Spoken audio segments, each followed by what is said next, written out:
મોરબીના જેતપુર ગામે પોતાની હકની લડાઈ માટે ઉપવાસ પર બેઠેલા ખેડૂતોએ આજે માનવીય અભિગમ અપનાવતા એક મેગા રક્તદાન કેમ્પનું આયોજન કર્યું હતું। આંદોલનની વચ્ચે સેવાના આ કાર્યમાં જોડાવા માટે સવારથી જ મોટી સંખ્યામાં મહિલાઓ અને પુરુષ ખેડૂતો રક્તદાન કરવા માટે ઉમટી પડ્યા હતા। આંદોલનને વધુ મજબૂત અને લોકભાગીદાર બનાવવા માટે ખેડૂત સમિતિ દ્વારા આ મહત્વપૂર્ણ નિર્ણય લેવામાં આવ્યો છે। પોતાની માંગણીઓ સંતોષાય ત્યાં સુધી લડત ચાલુ રાખવાનો ખેડૂતોએ સંકલ્પ કર્યો છે।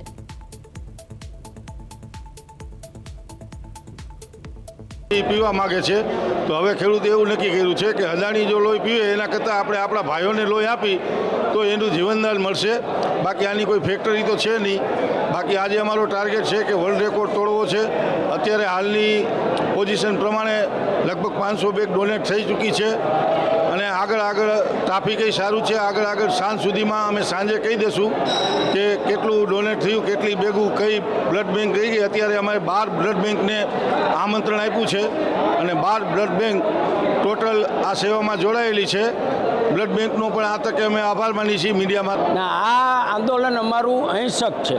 અહિંસક વિના એક પણ હિંસક વસ્તુ અમે કાંઈ કરેલ નથી ને નારી શક્તિ અપાર શક્તિ ધરાવે છે।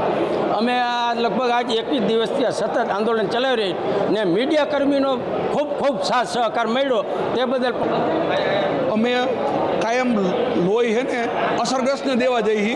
અત્યારે તમે ખેડૂતો જ અસરગ્રસ્ત છીએ એટલે આ 34મી વખત બ્લડ કરાયું ડોનેશન અને અમારા ખેડૂત હાટું જ કર્યું અમે અને સરકારને એક મેસેજ દેવાનો છે કે અમે અહિંસાના માર્ગે રહીને જ અમે જો આ બ્લડ બેંક કરી ડાયરા કરાયા। હવે તમે સુધરો થોડાક નકર હિંસાના માર્ગે પછી ખેડૂત આવશે ત્યારે કંટ્રોલ નહીં